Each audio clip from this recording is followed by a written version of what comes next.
नमस्कार दोस्तों, मैं हूं आपका दोस्त, आपका साथी सजीव सारथी और आप सब सुन रहे हैं अपना पसंदीदा कार्यक्रम एक मुलाकात जरूरी है रेडियो प्लेबैक इंडिया पर। दोस्तों, आज हम आ पहुंचे हैं अपने सिल्वर जुबली एपिसोड में और आज का ये एपिसोड खास है तो हमारे आज के गेस्ट भी बहुत खास हैं। फिल्म इंडस्ट्री में प्लेबैक सिंगिंग के 20 साल पूरे कर चुकी मधुर मधुर मधुश्री आज हमारे साथ हैं और इनके गाए हुए गीतों से आज का ये कार्यक्रम सदाबहार बनने वाला है। दोस्तों, तहे दिल से स्वागत कीजिए मधुश्री का। मधुश्री, बहुत बहुत स्वागत है आपका रेडियो प्लेबैक इंडिया पर। नमस्कार Sajeev ji, thank you so much for calling me. सभी सुनने वालों को मेरा बहुत बहुत नमस्कार। मधुश्री, इससे पहले कि आपके गानों के ऊपर हम चर्चा शुरू करें, पहले तो यही बताइए हमें कि आप सुजाता भट्टाचार्य से मधुश्री कैसे बनी और बंगाल से लेकर मुंबई फिल्म इंडस्ट्री तक की जो आपका आरंभिक यात्रा थी वो किस तरह संपन्न हुई और कैसे आप फिल्मों तक पहुंचे और पार्श्व गायन को आपने अपना कैरियर बनाया। तो ये सारी कहानी हमें थोड़ा संक्षिप्त में बताइए, उसके बाद फिर हम आपके गानों पर चर्चा शुरू करते हैं। I am coming from musical family. मेरे पिताजी श्री अमरेंद्र नाथ भट्टाचार्य जी ने मुझे गाना सिखाया और हमेशा वो चाहते थे कि मैं क्लासिकल सिंगर बनूं। ओके। तो करीब 9 साल तक मैं पंडित अम्बे रंजन बैनर्जी जी से क्लासिकल सीखा और ठुमरी पंडित एटिकानंद जी से। अच्छा। और फिर मैं म्यूजिक लेके पढ़ाई किया, मास्टर डिग्री किया म्यूजिक में। और उसके बाद मुझे आईसीसीआर से एक जॉब मिला as a teacher cum performer for Suriname, South America. वहां पर जब मैं गई थी, I was very young, I think I was 21, 22। Okay. और उस वक्त मैं सिखाने गई। It was so interesting. It was a very new experience for me. In fact सीखने की उम्र में मैं सिखाने गई। बट मैं बहुत एंजॉय किया, बहुत कुछ सीखी। वहां पर एक जो लोग सीखने आते थे, ज्यादातर सूरीनामी इंडियंस सीखने आते थे, लेकिन बाकी भी दूसरे लोग भी आते थे, जैसे Chinese, Japanese, black people, white people. Okay. या जो सूरीनामी इंडियंस जो सीखने आते थे, वो लोग ज्यादातर हिंदी गाना सीखना चाहते थे, क्लासिकल उतना ज्यादा नहीं। मतलब पॉपुलर म्यूजिक जो था वो ज्यादा वो पसंद करते थे। हाँ, क्योंकि ये लोग इंडिया को जानते थे फिल्म के जरिए। जी जी जी। तो फिल्म में ऐसे शादी होती है, फिल्म में ऐसा गाना बजता है, तो उस हिसाब से ये लोग सुनना चाहते थे, सीखना चाहते थे। तो it was very difficult for me, क्योंकि मैं तो क्लासिकल सिंगर थी। तो मैं क्या करती थी, वो हिंदी गाना कुछ सीख के उनको सुनाती थी, कहती थी देखो दिस सॉन्ग इज राग बेस्ड ऑन राग भीम पलश्री, राग भैरवी। तो आप इस गाने के साथ साथ क्लासिकल भी सीखो। तो ये लोग सीखते थे, वाज वेरी पॉपुलर देयर।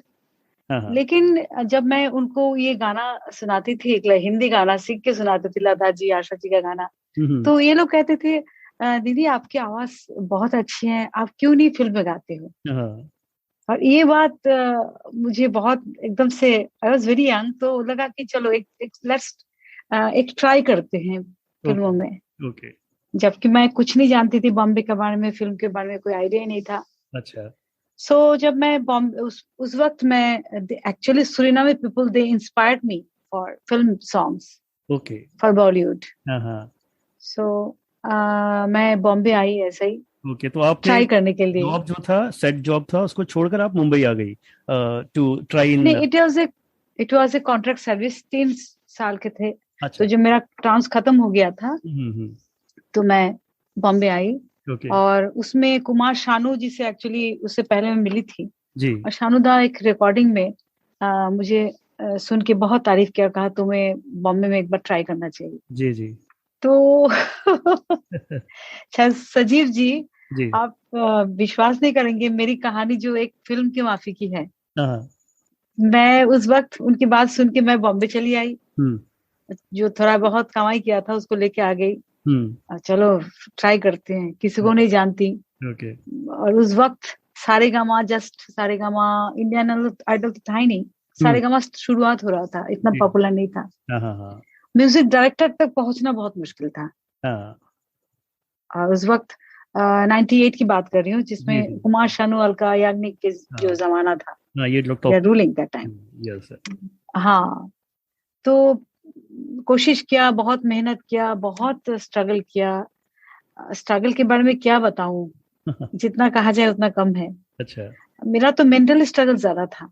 मैं क्या करूं, कहाँ जाऊं, किससे मिलूं, कैसे बात करूं, यही मेरा सोचते सोचते मतलब दिन निकल जाती थी जी। तो और फिर मैंने एक एल्बम बनाया। चलो एक लास्ट ट्राई करते हैं। ओके। और फिर एक एल्बम बनाया, ले जा मेरा संदेश, और उसका म्यूजिक दिया था रॉबी बादल जी, जो मेरे हस्बैंड है। ओके ओके, अच्छा, उस टाइम का एसोसिएशन है, राइट, ओके, अच्छा। हाँ, सूरीनाम में मुलाकात हुई थी। In fact he was my student, तो उन्होंने सपोर्ट किया। तो फिर हम शादी किए 98 में। तो 99 में हमने एल्बम रिलीज किया और ये डिसाइड किया कि एक लास्ट ट्राई करते हैं। नहीं होगा तो मैं फिर से सूरीनाम वापस जाऊंगी और वहां पर कुछ स्कूल वूल खोल के, because I was doing very well in Suriname, ऐसा कुछ करेंगे। तो भगवान की कुछ और ही इच्छा थी कि मैं यहाँ पर रुक जाऊं जी। तो फिर यहाँ पर आई गॉट ए चांस। उस एल्बम मैंने सबको सुनाया और जावेद साहब ने मुझे इंट्रोड्यूस किया, राजेश रोशन जी से मुझे इंट्रोड्यूस करवाया। और फिर राजेश जी ने मुझे चांस दिया, फर्स्ट चांस दिया फिल्म मोक्ष में। हाँ, तो वो राजेश जी के साथ जो आपका एक्सपीरियंस था, थोड़ा सा वो बताइए कि पहला गाना आपका जब रिकॉर्ड हो रहा था तो क्या फीलिंग थी। और राजेश रोशन तो बहुत लेजेंडरी कंपोजर हैं, तो उनके साथ काम करते हुए आप कैसा फील कर रही थी? It was a great experience. Rajesh ji बहुत ही अच्छा इंसान है, बहुत ही बेहतरीन म्यूजिक डायरेक्टर है। और उनके जो मुझे एक चीज बहुत अच्छा लगता था कि बहुत रिहर्सल कराते थे। जब तक वो उनको लगता नहीं था कि सिंगर बिल्कुल सीख गए गाना, तब तक वो नहीं, कल आके फिर से करो, ये जगह करो, ऐसा फीलिंग चाहिए। और फर्स्ट टाइम मैंने किया तो I was very much nervous. पता नहीं गाना रखेगा कि नहीं, गाना मतलब होता है ना जैसे कि इंटरव्यू। तो फर्स्ट रिकॉर्डिंग में मैं जब गाना का एक जगह लिया, बहुत अच्छा जगह लिया, तो उन्होंने कहा करेक्ट। और मैं तो सिंगिंग बूथ में गा रही थी, शीशे के जो सिंगिंग बूथ होता है, मुझे पता नहीं चला क्या, लेकिन उनका हाथ ऐसे देखा तो मैं डर गई। मैंने कहा उनको अच्छा नहीं लगा। अच्छा, मुझे लगा उनको अच्छा नहीं लगा। तो मैं रुक गई। तो फिर वो वापस फिर राजेश जी मेरे पास आए और कहा क्यों रुक गए, बहुत अच्छा गाया। मैंने कहा पता नहीं, मुझे लगा आपने कहा बंद करने के लिए। That was my experience.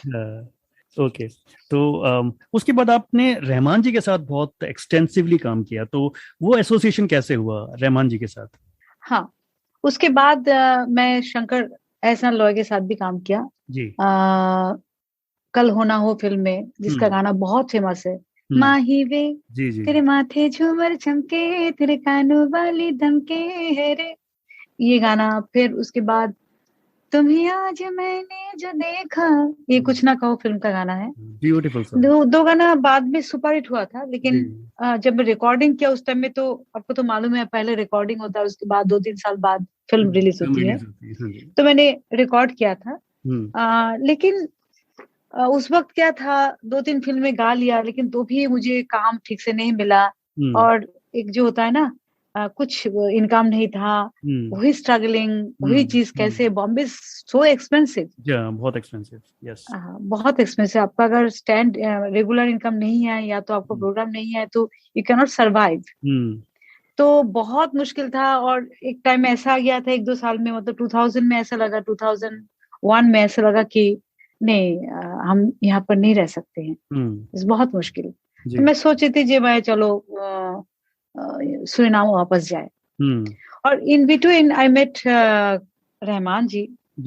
उन्होंने मुझे मेरा गाना सुना भी था, लेकिन 1 साल तक वहां से कोई मैसेज नहीं आया। तो मुझे लगा कि उनको शायद मेरा गाना पसंद नहीं आया। तो उस वक्त मैं प्लान कर रही थी सूरीनाम वापस जाऊं, और अब बिलीव नहीं करेंगे, जब मैंने सब कुछ पैक कर लिया, उसी 1-2 दिन के बाद ही मुझे मैसेज आया कि you have to come to Chennai for recording. Okay, film तो साथिया।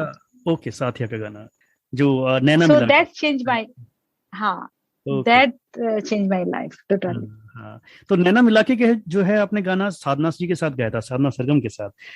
तो जी। साधना साधना जी की आवाज और आपकी आवाज भी काफी एक दूसरे को कॉम्प्लीमेंट करती है, और ये गाना भी बहुत ही ब्यूटीफुल है, क्लासिकल बेस है। तो थोड़ा सा इस गाने का एक्सपीरियंस बताइए कि जब आपने ये गाना रहमान जी के साथ गाया, बिकॉज रहमान उस वक्त आप जानते हैं कि बहुत बड़े नाम थे, और उनके साथ उनके स्टूडियो जी। में काम करना एक बहुत ही अलग एक्सपीरियंस रहा होगा। मैं आई रिमेम्बर, मैं 3 दिन चेन्नई में थी इस गाने के लिए। ओके। और रात को काम करते थे हाँ रहमान जी। हाँ हाँ 10 बजे के बाद बुलाते थे, फिर पूरी रात वो रिहर्सल और सॉन्ग मेकिंग में बिजी रहते थे। हाँ। तो तीन तीन कंपोजिशन किया उन्होंने। ओके। हर दिन उन्होंने एक एक कंपोजिशन, नैना मिला के एक एक अलग अलग राग में। तो अच्छा। मुझे कहते थे ये राग, कुछ राग सुनाओ, मैं राग सुना तो उसके ऊपर कंपोज किया। ओके। ब्यूटीफुल, तीनों कंपोजिशन ग्रेट था। अच्छा। लेकिन फाइनली द डायरेक्टर शाद अली, जी। इन्होंने ये कंपोजिशन रहमान जी का अप्रूव किया। ओके। और बाद में हमने फिर चली आई बॉम्बे, हाँ हाँ फिर उन्होंने बुलाया, हाँ। साधना जी ने गाया, और फिर मुझे कहा साधना जी के साथ आपको गाना है। So okay. I was also excited हाँ बिकॉज हाँ साधना जी हाँ। इतना अच्छा गाती थी और उनके बहुत नाम था उस वक्त, और मैं बिल्कुल न्यू कमर थी। जी। तो बहुत अच्छा था, हाँ ग्रेट। हाँ हाँ। ओके, तो थोड़ा सा नैना मिला के अगर हमारे श्रोताओं के लिए सुना पाए तो। झूठ कपट छल कीनी, झूठ, मेरा गला आज का ओहो, बहुत। it's okay। थोड़ा मुश्किल गाना झूठ है। कपट छल कीनी, झूठ कपट छल कीनी, मुँह से नैना, मुँह से नैना मिलाई के पलकों में बंद कर लेनी, वाह, नैना मिलाई के मुँह beautiful। से नैना। बहुत बहुत सुंदर गाया आपने। Thank you, thank Madhushree, you. एक गाना आपका है नीम नीम शहद शहद, जो बहुत ज्यादा मशहूर हुआ था, और इसके लिए आपको सोनी स्टारडस्ट अवार्ड भी मिला था। तो इस गाने जी का भी कुछ एक्सपीरियंस शेयर कीजिए। अगेन रहमान जी के साथ आपका गाना था, और महबूब साहब ने लिखा था गाना ये, और महबूब साहब भी जी। हमारे स्टूडियो में एक बार आए थे, तो उनसे भी इस गाने पे भी चर्चा हुई थी। तो आप भी कुछ बताइए इस गाने से जुड़े हुए कुछ अच्छे एक्सपीरियंस आपके रहे हैं तो। इसका तो एक्सपीरियंस मैं क्या बताऊँ, इट्स ग्रेट ग्रेट एक्सपीरियंस। जी जी जी। मतलब मैं कभी सोचा नहीं था। इसके बाद नैना मिलाए के बाद रहमान जी ने मुझे कुछ एक फिल्म आई थी तहजीब, जी उसमें मैंने तीनों गजल गाई। ओके। ब्यूटीफुल क्लासिक टाइप के गजल है, बहुत अच्छा। तो हम्म। मैं रहमान जी को हमेशा कहती रहती थी, रहमान जी मुझे रोमांटिक गाना गाना बहुत पसंद है। जी। तो उन्होंने मुझे कहा कि ठीक है। तो एक बार उन्होंने मुझे बुलाया और कहा एक गाना है, विल ट्राई, हम्म। देखते हैं। मणि रत्नम जी की फिल्म है, जी। तो आपको एक ट्राई करेंगे आपके ऊपर। हम्म। तो करीब वहां पर ये गाना सुनाया उन्होंने। 13 दिन तक, हम्म। 13 days I was in Chennai, अच्छा। एक गाने के लिए। अच्छा। रोज रात को जाती थी, हाँ और महबूब जी लिखते थे, कभी लिखना उनको चेंज करना था, कभी हाँ। जो धुन है उसको चेंज हम्म। करना है, हम्म। कभी गायकी चेंज करना है। और ओके। मैं रोज रात को जाके बैठी रहती थी, कभी ये करो वो करो। Finally hmm. गाना कंप्लीट हुआ, मैंने कहा oh God, but I didn't know कि गाने का शेप कैसा होगा। हाँ हाँ। अच्छा, ये लोग मुझे कई क्योंकि लोग बार, सिंगर्स बता चुके हैं कि जब भी रहमान जी के साथ काम जी करते हैं ना, तो उनको कोई आइडिया नहीं लगता कि गाना कैसे आने वाला है, राइट। तो वो उसके बाद जब रिलीज हो जाता है तब उनको लगता है अरे वाह इतना सुंदर। तो ये फीलिंग हाँ रही होगी बिल्कुल, आपकी। बिल्कुल। उस वक्त रहमान जी बहुत टाइम देते थे गाने के लिए। मतलब एक पियानो बजा दे, उसको तुम गाते रहो, हम्म। और जो द बेस्ट पार्ट जो है उसको रखते थे। तो हम्म। हम लोग को मालूम नहीं है ना कौन सा जगह रहेगा, कैसे हम्म। होगा, जो हम्म। कंप्लीट जो होता है। हम्म। तो उसके बाद वो फिर आलाप जो है, मालूम नहीं था उसमें आलाप आएगा कि नहीं। अच्छा। कि उस गाने को इतनी बार 13 दिन तक लगातार, कभी ये पार्ट करो वो पार्ट हाँ करो, फाइनली हाँ। क्या है। लेकिन जब बाद में मैंने गाना सुना आलाप के हम्म। साथ, hmm. My God, so good, so beautiful और beautiful. Again I want to compliment Madhushree कि आपने भी इसको इतना अच्छा गाया है, मतलब इतनी फीलिंग और इतना आपने जो उस कैरेक्टर का जो पूरा वो जो था, उसकी फीलिंग्स को आपने एकदम निकाल के रख दिया अपनी आवाज से, बहुत ही। और जो स्पेशली जो अंतरा में जब आप बोहरागी मन जो गाती है ना, वो तो एक अलग ही लेवल है उसका। I think that credit goes to Rahman ji. जी जी जी। बिकॉज उन्होंने गवाया। उस वक्त तो मेरा कोई एक्सपीरियंस नहीं था, फिल्म गाने के लिए कोई एक्सपीरियंस नहीं था। और ये जो पूरे टीम थे, मणिरत्नम जी बैठे थे, महबूब जी भी, सब मिलके ये जगह ऐसा करो ऐसा करो, करते करते गाना बन गया। हाँ, क्योंकि वो जो एक हंसी है जी, हाँ हंसी भी है बीच में, एक बहुत प्यारी सी। हाँ जी। हाँ, वो हो गया। कुछ कुछ चीज मुझे लगता है सजीव जी कि ये कुछ कुछ जो चीज होता है ना, हो जाता है, कोई सोच के नहीं होता है, जी, हो जाता है।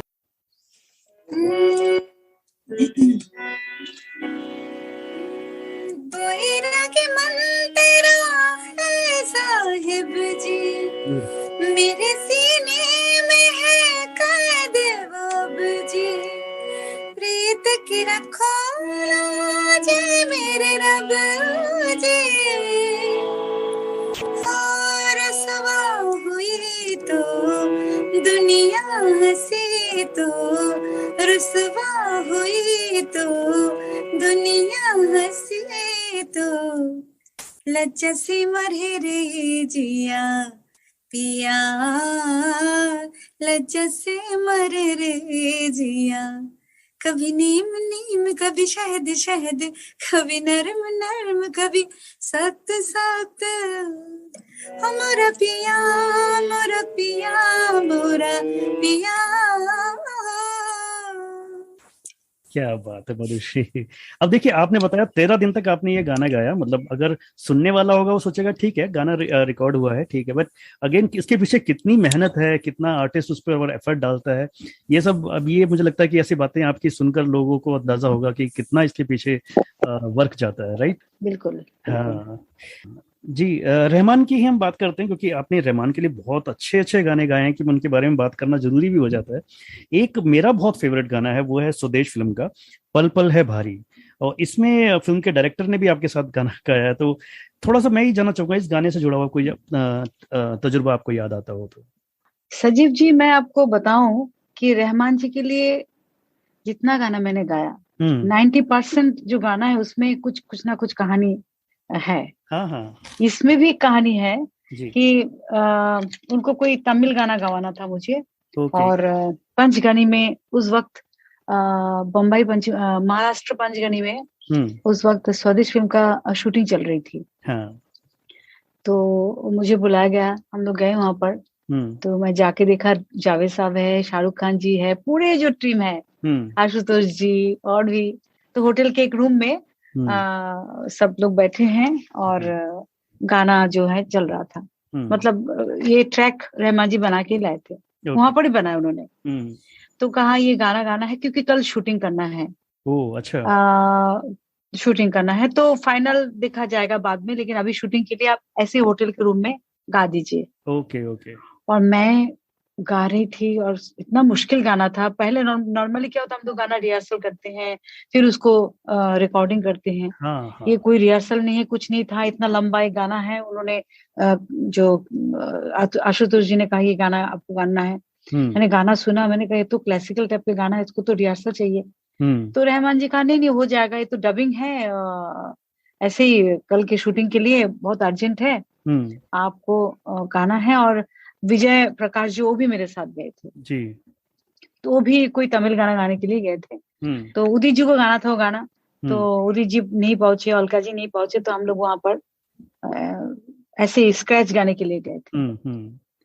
और मैं जब भी गा रही थी, मेरे सामने बिल्कुल जावेद साहब बैठे, एकदम इतना कम डिस्टेंस से जावेद साहब बैठे हैं, शाहरुख जी बैठे, सब लोग ऐसे देख रहे हैं मधुश्री क्या गा रहे हैं। और सो नर्वस में कहीं मतलब नॉर्मली हम जब रिकॉर्डिंग करते हैं कोई नहीं रहता है ना उसमें, म्यूजिक डायरेक्टर एक अलग से रूम रहता है, डबिंग बूथ, तो आराम से बेफिक्र होकर गाते हैं रिहर्सल करके। कोई रिहर्सल नहीं, कुछ नहीं है। और उसमें सब लोग करीब 20-25 लोग एक रूम के अंदर बैठे हैं, एकदम इतना जैम पैक, उसमें बैठ के मैं गाऊं और सब लोग देख रहे हैं। उसमें मैं इतना नर्वस हो गई थी, मुझसे नहीं हो पा रहा था गाना। अच्छा। तो रहमान जी को समझ में आ गया था, उन्होंने कहा I think we need coffee break, तो कॉफी जब पीने के बाद उन्होंने क्या किया, मेरा जो माइक जो है वो चेंज कर दिया। ओके। ऐसे कर दिया ताकि मैं जस्ट रहमान जी को ही देखूं और बाकी सब पीछे हैं लोग। अच्छा। ऐसे तो आई वाज वेरी कंफर्टेबल। अच्छा। तो हमने गाया उसको, अच्छा से गाया ऐसे, लेकिन मतलब एक होता है ना फाइनल टेक और एक स्क्रैच में मेंटली हम लोग प्रिपेयर रहते हैं, चलो ऐसे ही गा देते एज इट इज, जैसे सुना वैसे ही मैंने गा दिया। और सुना मतलब कि वो गाना किसी ने गाया नहीं था, ऐसे म्यूजिक प्लीज में रहमान जी ने बजाया, तो मैंने ऐसे गा दिया। लेकिन वो गाना उसके बाद मुझे मालूम था जो शायद मुझे नहीं बुलाएंगे अलका जी, क्योंकि उस फिल्म में आशुतोष जी का ये था कि सब गाना अलका जी एंड उदित नारायण जी, उदित नारायण जी गाएंगे, उसका थीम था। सो आई न्यू इट। उसके बाद तो आशुतोष जी ने भी उसको जो रावण का जो पार्ट है वो डैमी के हिसाब से किया, विजय प्रकाश जी ने भी डैमी के हिसाब से किया। उसके बाद सडनली म्यूजिक कैसेट रिलीज में बुलाया उन्होंने। अच्छा। तो मैं गई वहां पर, जाने के बाद मैंने देखा मेरा गाना बज रहा है। अच्छा।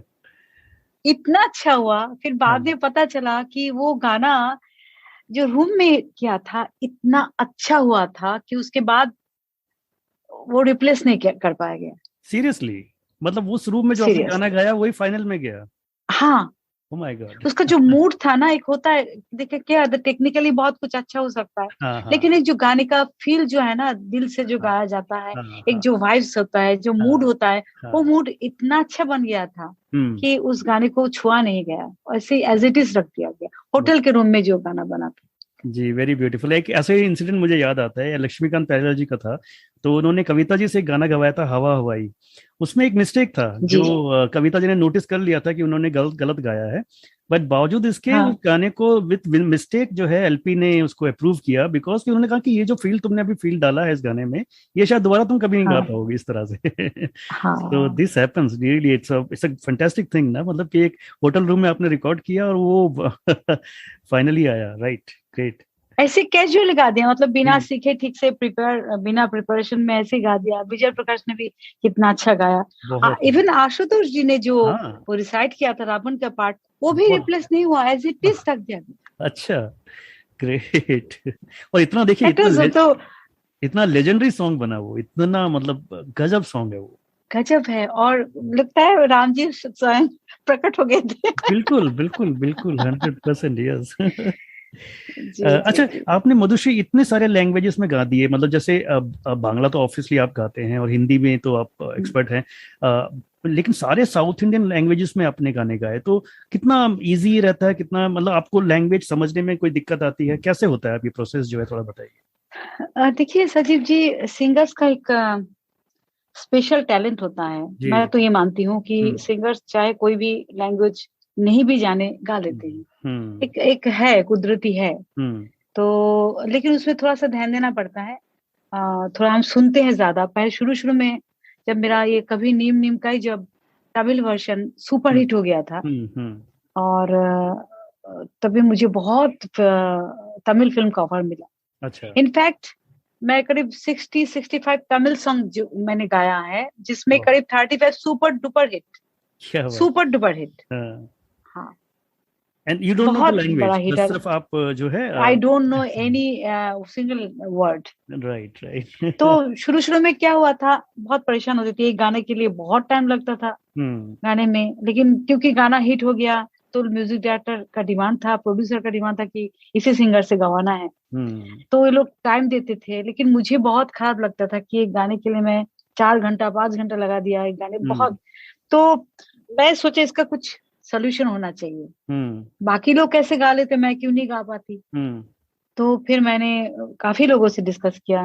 तो एक म्यूजिक डायरेक्टर मुझे बताया कि आप फॉलो करो लैंग्वेज। म्यूजिक सिंगर्स के लिए जरूरत नहीं कि लैंग्वेज समझ के गाओ, तुम इसका गाने का मीनिंग जान लो, ओवरऑल मीनिंग, लव सॉन्ग है, सैड सॉन्ग है, कुछ है, और बाकी जैसे तुम्हें गाइड किए उसको फॉलो करो। तो मैं फॉलो करती थी, तो बहुत आसान हो गया था। फिर 1-2 घंटे में हमारा गाना हो जाता था। मलयालम में शायद आपने कोई गाना नहीं गाया अभी तक ना? नहीं, सिर्फ मलयालम में नहीं गाया, बाकी कन्नड़ में, तेलुगु में, सभी में गाया जी। अच्छा, बाकी सब लैंग्वेज में गाया। हाँ, एक मैं सवाल पूछना चाह रहा था कि आजकल जैसे ये सिंगिंग रियलिटी शोज वगैरह चल रहे हैं, बहुत सारे हो गए हैं, और इतने सारे सिंगर्स इंडस्ट्री में आ गए हैं, तो ये ट्रेंड जो है ये आप कैसे देखते हैं? मतलब इससे एक तो फायदा ये होता है कि आपको बहुत वैरायटी ऑफ वॉइसेस सुनने को मिल जाती हैं, पर मुझे लगता है कि एक इसमें नुकसान ये भी है कि कोई भी सिंगर पूरी तरह से एस्टेब्लिश नहीं हो पाता, ऐसे मतलब एक सिग्नेचर छोड़ने लायक शायद नहीं हो पाता, बहुत कम गाने उसके हिस्से में आते हैं, ऐसा भी है। आप इसको किस तरह से देखते हैं? देखिए, इसमें फायदा है, हर चीज का पॉजिटिव नेगेटिव तो होता ही है। पॉजिटिव ये है कि हमने जो स्ट्रगल किया एक म्यूजिक डायरेक्टर तक पहुंचने के लिए, मुझे इतना मेहनत करनी पड़ी। और मेरे पहले जो लोग सिंगर्स आए तो लोग तो कितने कविता जी, अलका जी ने क्या मेहनत की, क्या स्ट्रगल किया। तो ये स्ट्रगल उन लोगों को नहीं करना पड़ता है, दैट्स द बेस्ट पार्ट। इन लोग एकदम से प्लेटफॉर्म में आ जाते हैं and they are good. But एक चीज तो है, जब बहुत भीड़ है उसमें आपको प्रूफ करने के लिए आपका जो आइडेंटिटी बनाना होता है, वो आइडेंटिटी नहीं बना पाते ज्यादातर लोग, क्योंकि लोग फॉलो करते हैं, आवाज को फॉलो करते हैं। देखिए, एक चीज मैं जरूर कहना चाहूंगी आपके इस रेडियो के थ्रू में, ताकि लोग सुने, जाने। हर चीज को आप कॉपी कर सकते हैं, इवन म्यूजिक में भी आप किसी का म्यूजिक लेके कॉपी करके उसको थोड़ा सा अपना चीज करके अपना नाम दे सकते हैं। लिरिक्स में भी आप किसी का राइटिंग में थॉट लेके कुछ इधर उधर करके चेंज करके कर सकते हैं। लेकिन इवन सिंगिंग में भी आपके गायकी कोई कॉपी कर सकते हैं, आपके जो गायकी है, अंदाज है, लेकिन आपके आवाज को कोई कॉपी नहीं कर सकता। लेकिन सिंगर्स अगर ये चीज समझ ले, अपनी जो आइडेंटिटी, अपनी आवाज जो है, उसी में अगर काम करे, उसी को इम्प्रूव करे, ना नकल करे, तो आइडेंटिटी बन सकता है। बिल्कुल बन सकता है। आज मुझे खुशी है कि मैं हजारों के भीड़ में भी मेरा अगर आवाज सुनाई पड़े, लोग पहचान जाते हैं कि ये मधुश्री की आवाज है। बिल्कुल। और ये चीज मुझे Rahman ji, I am thankful to Rahman ji, I am thankful to my mother, जिन्होंने हमेशा मुझे कहते थे कि मेरी माँ बचपन से मैं बहुत नकल करती थी। मेरी माँ हमेशा कहते थे कि नहीं, तुम कभी लता जी को, आशा जी को नकल करो, कभी लता जी, आशा जी तो नहीं बन पाओगे, लेकिन तुम्हारी अपनी जो इतनी सुंदर आवाज है वो खराब हो जाएगा। बिल्कुल। तो उनकी गायकी को फॉलो करो, अपनी आवाज में गाओ।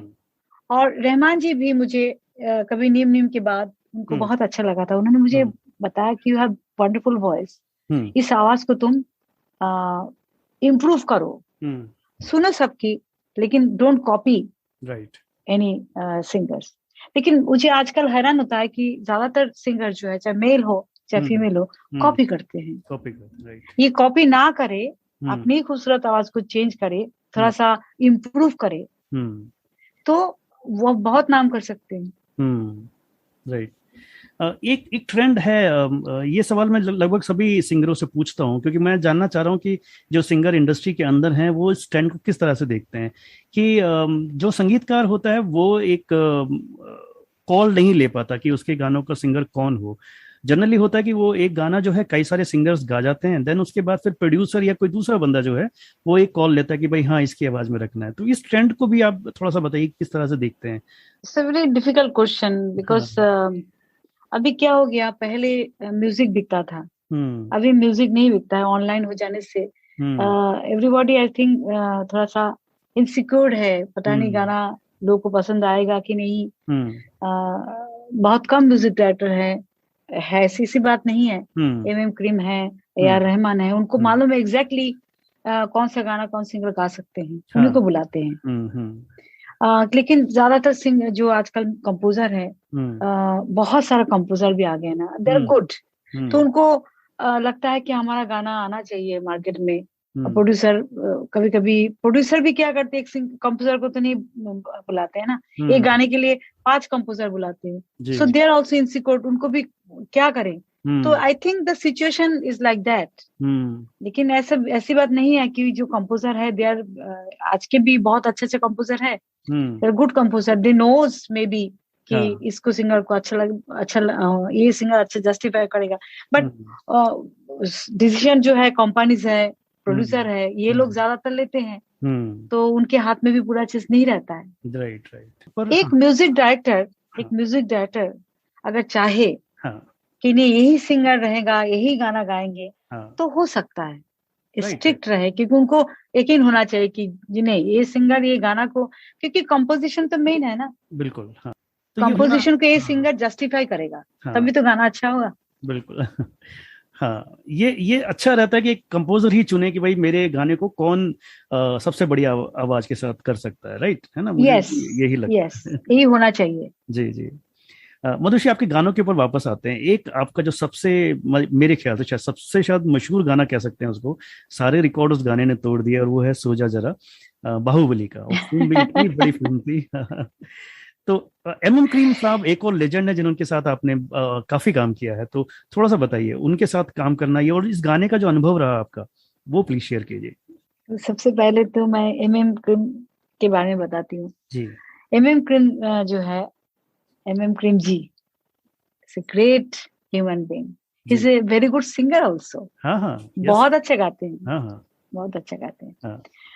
और उनको एग्जैक्टली मालूम है कि क्या गाना है, कैसे सिंगर को गाना चाहिए।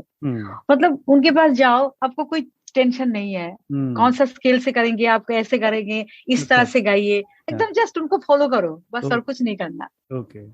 हाँ, बाकी कुछ कुछ कंपोजर्स के साथ ऐसा होता है, ठीक है आप अपने हिसाब से कर लीजिए, लेकिन M Kreem one of them जिसमें आपको एकदम से फॉलो करो। जैसे शंकर महादेवन भी है, is a very good singer also. तो you are comfortable as a singer, you are comfortable, जो आपको मालूम है क्या गाना है। तो एम क्रीम जी के साथ मैंने काम किया था पहले फिल्म में, शाहरुख खान की फिल्म, बहुत अच्छा गाना था। तो उसके बाद दोनों गाना किया था, उससे पहले भी किया था एक तेलुगु गाना, और कसक बुल की एक फिल्म थी जिसमें बहुत अच्छा गाना था। जाना है चलते ही जाना है। उसके बाद कोई कांटेक्ट नहीं है, मेरा भी नंबर चेंज हो गया था, लेकिन सडनली मुझे फोन कॉल आया कि आपको किरवानी साहब ने बुलाया। तो आई थॉट ये तेलुगु गाना होगा, बट जब मैं वहां पर पहुंची तो मुझे मैंने कहा 10 साल के बाद आपने मुझे याद किया। तो उन्होंने कहा कि मुश्किल गाने के लिए मधुश्री को बुलाया गया। अच्छा। तो मैंने कहा अच्छा, लेकिन मेरा तो ज्यादातर रोमांटिक गाना हिट है। बोले नहीं, गाना थोड़ा सा ये रोमांटिक भजन है। तो मैंने कहा रोमांटिक भजन, ये कौन सा भजन रोमांटिक होता है क्या? उन्होंने कहा हाँ। तो उसके बाद जब मैंने गाना सुना, मेरा तो दिमाग कर रहा, तो क्या गाना है, ब्यूटीफुल। तो लता जी स्टाइल के, पुराने लता जी स्टाइल में जो बनाते थे गाना, उस टाइप के बना है। बोलो यही सोच लो।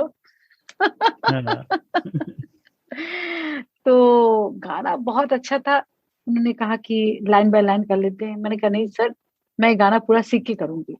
ये क्लासिकल भी है, इसमें थोड़ा मूड रोमांटिक भी है। तो उन्होंने मुझे परमिशन दिया, तो मैं होटल में जाके पूरी रात मैंने वो गाना सीखा ठीक से। फिर सुबह जाके मैंने टेक किया, बस 1 टेक में गाना हो गया। लेकिन मैं किसी को बताया नहीं इस गाने के बारे में, क्योंकि इससे पहले उन्होंने मुझे देखिए फिल्म रिलीज हुई थी अप्रैल में, और उन्होंने मुझे मार्च महीने में बुलाया। अच्छा।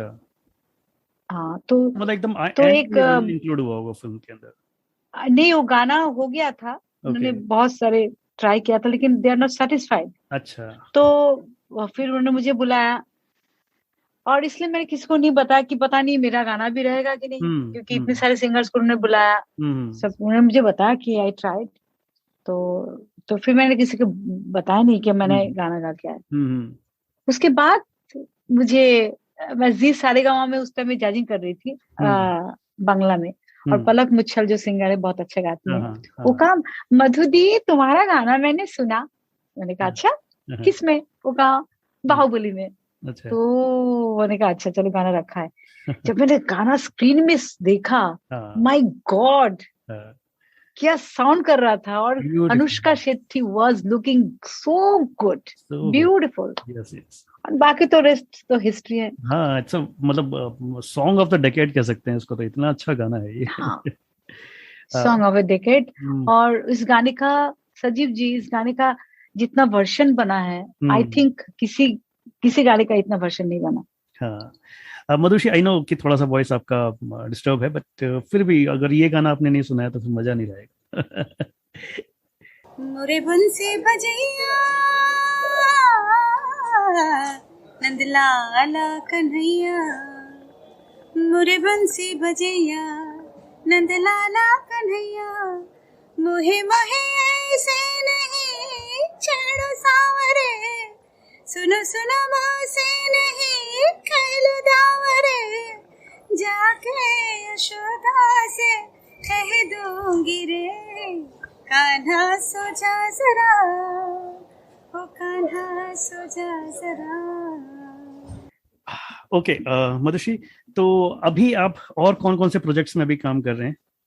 और एक दो फिल्म आने वाली है जी। एक बहुत ही अच्छी फिल्म है हिंदुत्व, जिसमें मेरा बहुत ही एक रोमांटिक गाना है, बहुत सुंदर। ये शायद अनुज जलोटा जी की फिल्म है ना?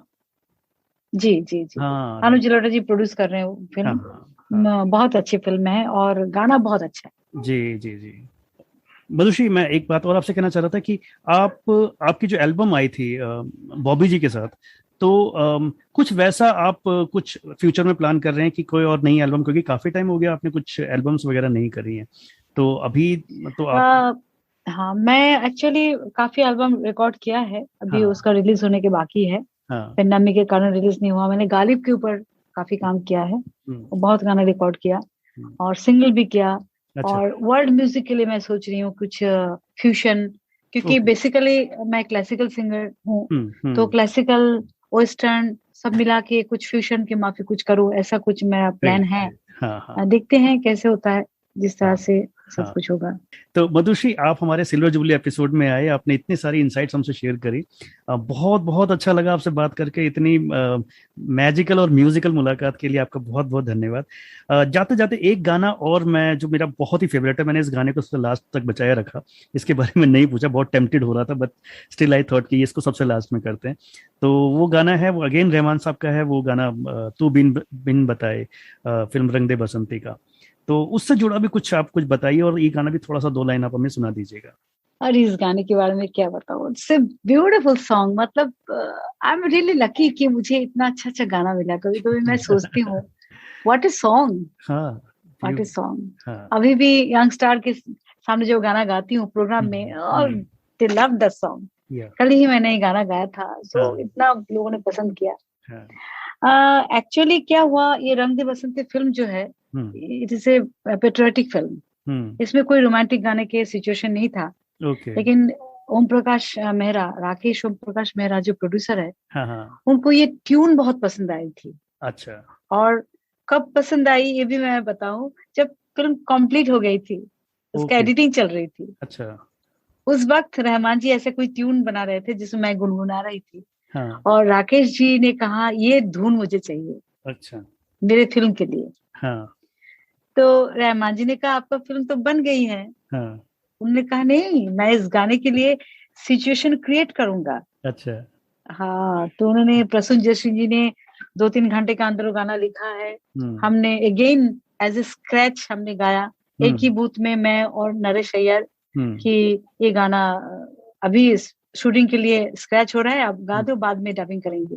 अच्छा। हमने ऐसे कैजुअली गा दिया, हंसते खिलते गा दिया। और उसके बाद कभी उन्होंने बुलाया नहीं डबिंग के लिए, फाइनल डबिंग के लिए। अच्छा। और गाना जब रिलीज हुआ, मैंने कहा अरे ये तो फाइनल गाया ही नहीं मैंने। लेकिन क्या गाना, उसके लिए भी काफी नॉमिनेशन मुझे मिला, और रहमान जी को भी बहुत अवार्ड मिला अरेंजमेंट के लिए, म्यूजिक के लिए। बहुत अच्छा गाना, बहुत ही बढ़िया गाना।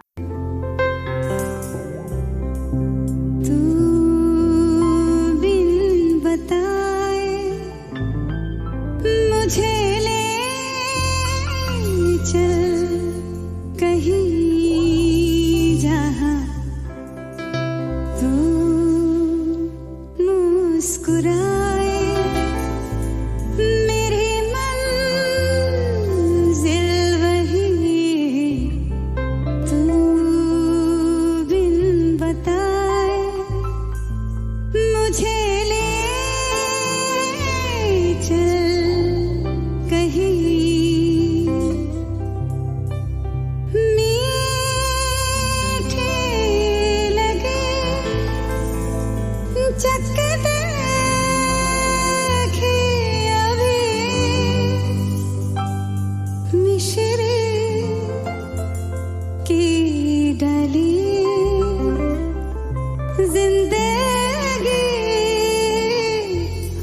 चली